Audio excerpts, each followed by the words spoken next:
Assalamualaikum warahmatullahi wabarakatuh. Perkenalkan, nama saya Nadia Eka Priani dengan NIM 2105-10045. Di sini saya akan menjawab pertanyaan UAS yang telah diberikan oleh dosen pengampu saya, Bapak Arif Rahman, SHMH. Pertanyaan pertama, jelaskan manusia sebagai subjek hukum dan badan hukum sebagai subjek hukum. Subjek hukum adalah segala sesuatu yang menurut hukum berhak atau berwenang untuk melakukan perbuatan hukum, atau kata lain segala sesuatu yang menurut hukum mempunyai hak dan kewajiban pada umumnya. Pada umumnya, subjek hukum adalah manusia dan badan hukum.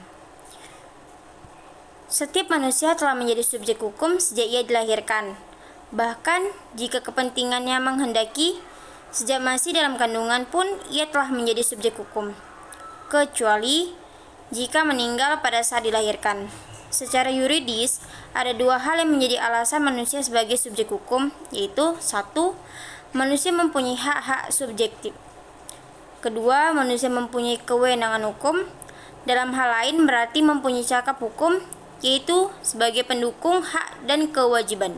Badan hukum adalah kumpulan orang-orang yang mempunyai tujuan tertentu, harta kekayaan, serta hak dan kewajiban yang diatur dalam pasal 1654 KUH Perdata. Badan hukum dikategorikan sebagai subjek hukum sama dengan manusia, disebabkan karena: satu, badan hukum mempunyai kekayaan sendiri; kedua, sebagai pendukung hak dan kewajiban ketika dapat menggugat dan digugat di muka pengadilan; keempat, ikut serta dalam hal lalu lintas hukum, bisa melakukan jual beli; kelima, mempunyai tujuan dan kepentingan.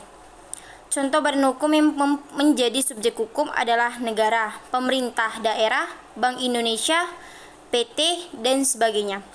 Pertanyaan kedua, jelaskan tentang hak milik, gadai fidusia, dan hak tanggungan. Buktikan perbedaan dari masing-masing hak tersebut dengan contoh menurut sistem hukum Indonesia. Berdasarkan pasal 20 ayat 1 Undang-Undang Nomor 5 Tahun 1960 tentang Peraturan Dasar Pokok-pokok agraria, menerangkan bahwa hak milik adalah hak turun-temurun, terkuat dan terpenuh yang dapat dipunyai orang atas tanah, dengan mengingat ketentuan dalam pasal 6. Gadai diatur dalam Kitab Undang-Undang Hukum Perdata pasal 1150, yaitu hak atas benda yang diperoleh oleh kreditur atas benda bergerak milik debitur, sehingga memberikan kewenangan bagi kreditor untuk mengambil pelunasan atau benda tersebut. Dalam gadai dikenal dengan istilah parate ex siuti, artinya pemegang gadai diberikan hak untuk melakukan eksekusi jual lelang atas barang-barang yang digadaikan tanpa melalui pengadilan apabila debitur lalai dalam melakukan pemenuhan atas kewajiban. Tidak seperti hak tanggungan yang bedanya tidak diserahkan kepada kreditur. Syarat mutlak gadai ialah barang gadai harus dilepas dari penguasaan debitur dan penguasaannya dimiliki oleh kreditur ataupun pihak ketiga lain yang disepakati para pihak sampai seluruh hutang debitur dilunasi atau disebut dengan hak retensi. Fidusia diatur melalui Undang-Undang Nomor 42 Tahun 1999 tentang fidusia. Fidusia memiliki persamaan arti dengan penyerahan hak milik secara kepercayaan. Fidusia merupakan jaminan hutang yang sifatnya kebendaan, baik hutang yang telah ada maupun hutang yang akan ada, yang pada prinsipnya berobjekkan dengan benda bergerak yang tidak dapat dijaminkan dengan hipotek atau hak tanggungan, di mana penguasa dan penikmatan benda yang dijaminkan tersebut diserahkan atau dikembalikan pada debitur berdasarkan kepercayaan. Hak tanggungan diatur dalam Undang-Undang Nomor 4 Tahun 1996 tentang hak tanggungan, merupakan lembaga hak jaminan atas tanah yang di dalamnya tercakup benda-benda yang berkaitan dengan tanah seperti bangunan, tanaman, dan hasil karya yang telah ada di atas tanah.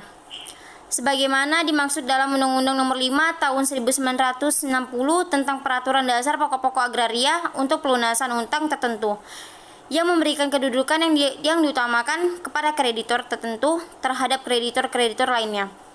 Objek hak tanggungan ialah hak milik, hak guna usaha dan hak guna bangunan, dan hak pakai atas negara. Perbedaan dari 4 hak tersebut yaitu hak milik. Contohnya itu seperti hak milik atas tanah. Hak milik atas tanah tersebut diperoleh melalui 2 cara, yaitu dengan peralihan, dialihkan atau beralih, dan dengan cara melalui ketentuan undang-undang, antara lain menurut hukum adat, penetapan pemerintah, dan karena undang-undang itu sendiri. Kedua, gadai. Contohnya si A menggadaikan mobilnya kepada si B dengan syarat-syarat yang sudah disepakati oleh kedua belah pihak. Si A menggadaikan mobilnya sebagai jaminan apabila nantinya dia tidak bisa membayar utang berupa uang tunai kepada si B. Ketiga, contoh fidusia adalah ketika Anda melakukan kredit motor, maka pihak pemberi kredit yang memberi ke dealer merupakan pemilik dari motor tersebut, meskipun registrasi hak miliknya diatasnamakan pada Anda dalam BPKB. Selama Anda belum melunasi kredit tersebut, maka motor masih menjadi milik pemberi kredit. Keempat, contoh hak tanggungan. Misalnya, sebuah rumah beserta tanahnya dijadikan objek dalam hak tanggungan beberapa kreditur. Namun, di dalam pengeksekusiannya, masing-masing kreditur diperoleh untuk mengajukan hak prioritasnya untuk segera dilunasi. Hak prioritas tersebut bisa saja diukur dari waktu. Lamanya hutang ditandai dengan tanggal pendaftaran. Kepentingan kreditur tertentu, hutang kepada negara, maka kreditur lain harus mengalah dan tidak diutamakan. Pertanyaan ketiga, apa itu perbuatan melawan hukum? Jelaskan dengan contoh menurut hukum Indonesia, serta apa bedanya dengan one prestasi. Lalu apa kaitannya dengan force majeure? Jelaskan. Dalam hukum perdata, perbuatan melawan hukum adalah segala perbuatan yang menimbulkan kerugian yang membuat korbannya dapat melakukan tuntutan terhadap orang yang melakukan perbuatan tersebut. Kerugian yang ditimbulkan dapat bersifat material atau imaterial. Contoh, perbuatan melawan hukum yaitu debitur yang tidak mau menjalankan kewajibannya kepada pihak kreditur. Perbedaan perbuatan melawan hukum dengan one prestasi yaitu: 1. Dalam suatu gugatan perbuatan melawan hukum, penggugat harus membuktikan semua unsur-unsur perbuatan melawan hukum selain harus mampu membuktikan adanya kesalahan yang diperbuat debitur. Kedua, sedangkan dalam gugatan one press, penggugat cukup menunjukkan adanya one prestasi atau adanya perjanjian yang dilanggar. Force majeure atau keadaan memaksa atau overmatch adalah keadaan di mana debitur gagal menjalankan kewajibannya pada pihak kreditur dikarenakan kejadian yang berada di luar kuasa pihak yang bersangkutan. Misalnya karena gempa bumi, tanah longsor, epidemik, kerusuhan, perang, dan sebagainya. Kaitan perbuatan melawan hukum dengan force majeure adalah sama-sama menunjukkan keadaan yang dimana pihak debitur tidak menjalankan kewajiban mereka pada pihak kreditur. Namun walaupun sama-sama melawan hukum, force majeure masih bisa diberikan toleransi sesuai kesepakatan bersama. Karena hal tersebut bukan hal yang disengaja, tidak seperti perbuatan melawan hukum di mana sang debitur sengaja tidak menjalankan kewajibannya sebagai pihak kreditur. Pertanyaan keempat, apa itu daluarsa? Apakah ada kaitannya antara masa daluarsa ini dengan pembuktian perkara pidana dan perdata dalam sidang peradilan? Daluarsa adalah upaya hukum untuk mendapatkan sesuatu untuk dibebaskan dari suatu perkaitan dengan lewatnya sesuatu waktu tertentu dan atas syarat yang ditentukan oleh undang-undang. Daluarsa diatur dalam pasal 1946 sampai 1993 Kitab Undang-Undang Hukum Perdata. Masa daluarsa ini mempunyai kaitannya dengan pembuktian perkara pidana dan perkara perdata di pengadilan. Contohnya, dalam kasus pemerkosaan anak yang berumur 6 tahun, namun kasus tersebut baru terungkap pada saat si anak berumur 19 tahun. Terkait dengan daluarsa pengajuan penuntutan, jika kita melihat pada ketentuan pasal 78 ayat 1 butir 3 Kitab Undang-Undang Hukum Pidana KUHP, atas tindakan tersebut tidak dapat dilakukan upaya penuntutan pidana. Oleh karena itu, atas tindakan pemerkosaan anak yang diancam dengan pidana penjara paling lama 15 tahun, daluarsa penuntutan pidananya adalah sesudah 12 tahun.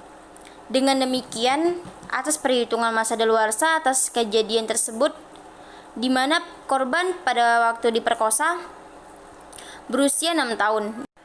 Ditambahkan dengan masa daluarsa 12 tahun, maka 6 tahun ditambah 12 tahun sama dengan 18 tahun. Jadi masa penuntutan hukum atas pelaku pemerkosaan terbatas hingga anak atau si korban tersebut berusia 18 tahun. Jika anak telah mencapai usia 19 tahun, maka upaya penuntutan pidananya menjadi hapus atau tidak dapat dilakukan penuntutan. Sedangkan kaitan daluarsa dengan pembuktian hukum perdata, yaitu contohnya pembebasan dari suatu perikatan pada umumnya. Kategori ini akan membahas kepunahan penuntutan atau pengadilan dari masa warisan atau juga penggelapan sertifikat tanah. Pada akhirnya, setiap penuntutan atas sebuah laporan harus dipenuhi sebelum masa daluarsa. Kebijakan pemerintah dalam hukum tindak perdata yang kerap terjadi dianggap tidak dapat membantu kesejahteraan dalam bermasyarakat. Akan tetapi, jika kasus berakhir, maka akan cukup sulit untuk menuntut kembali. Meski begitu, dengan jangka waktu sekitar 20-30 tahun menjadi cukup berarti bagi masa daluarsa dalam hukum perdata. Pertanyaan kelima, apa bedanya perikatan dengan perjanjian menurut KUH Perdata? Jelaskan dengan contoh konkret.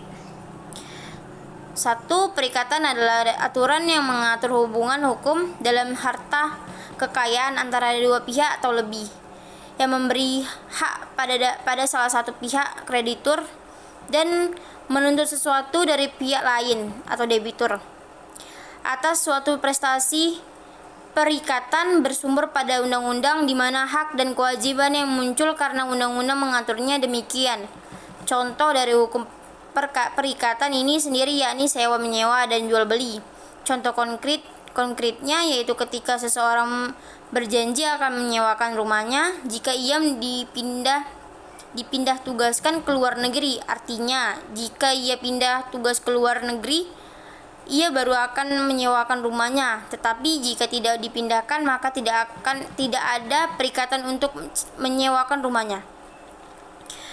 Sedangkan perjanjian adalah suatu peristiwa di mana seorang berjanji kepada seorang lain atau di mana dua orang itu saling berjanji untuk melaksanakan suatu hal. Contohnya, perusahaan si A dan si B melakukan kerjasama dengan syarat-syarat yang disepakati bersama. Selama perjanjian tersebut masih berlaku, maka kedua belah pihak tetap mengikuti kedua syarat tersebut. Pertanyaan ke-6, jelaskan secara singkat isi dari tugas paper yang Anda kerjakan berupa identifikasi rumusan masalah dan jawaban kesimpulan dari hal tersebut. Rumusan masalah dari paper tersebut adalah tentang eksistensi hukum perdata di Indonesia atau kedudukan hukum perdata di Indonesia dari sejak berlakunya hingga pada saat ini, serta pengaruh hukum perdata di Indonesia dengan perkembangan hukum di dunia internasional. Kesimpulan dari rumusan masalah tersebut yaitu hukum perdata yang berlaku di Indonesia setelah kemerdekaan didasarkan pada pasal 2 Aturan Peralihan Undang-Undang Dasar 1945 ini berarti segala ketentuan hukum yang telah ada sebelumnya pada masa Hindia Belanda maupun masa pendudukan Jepang, termasuk hukum perdata, masih berlaku di Indonesia. Secara yuridis, formil kedudukan BW tetap sebagai undang-undang sebab BW tidak pernah dicabut dari kedudukannya sebagai undang-undang. Namun pada waktu sekarang BW bukan lagi sebagai kitab undang-undang hukum perdata yang bulat dan utuh seperti keadaan semula saat diundangkan. Hukum internasional dapat dirumuskan sebagai sekumpulan hukum yang sebagian besar terdiri dari asas-asas dan peraturan-peraturan tingkah laku yang mengingat negara-negara. Karena itu, biasanya dia ditaati dalam hubungan negara-negara satu sama lain. Pengutamaan hukum yang mengatur hubungan hukum antar negara, dan dalam hubungan internasional dikenal adanya dua faham pandangan, yaitu satu, faham dualisme yang bersumber pada teori bahwa daya ikat hukum internasional bersumberkan pada kemauan negara. Maka hukum internasional dan hukum nasional merupakan dua sistem atau perangkat hukum yang terpisah satu dari yang lainnya. Yang kedua, paham monisme didasarkan atas pemikiran kesatuan daripada seluruh hukum yang mengatur hidup manusia. Dalam rangka pemikiran ini, hukum internasional dan hukum nasional merupakan dua bagian daripada satu kesatuan yang lebih besar, yaitu hukum yang mengatur kehidupan manusia. Akibat daripada pandangan monisme ini adalah bahwa antara dua perangkat ketentuan hukum ini mungkin ada hubungan hierarki. Persoalan hierarki antara hukum nasional dan hukum internasional inilah yang melahirkan beberapa sudut pandang yang berbeda dari aliran monisme mengenai masalah hukum manakah yang utama dalam hubungan antar hukum nasional dan hukum internasional. Ada pihak yang menganggap bahwa dalam hubungan antar hukum nasional dan hukum internasional yang utama adalah hukum nasional. Sekian dari yang telah saya sampaikan. Bila ada salah mohon dimaafkan. Billahi taufiq wal hidayah. Wassalamualaikum warahmatullahi wabarakatuh.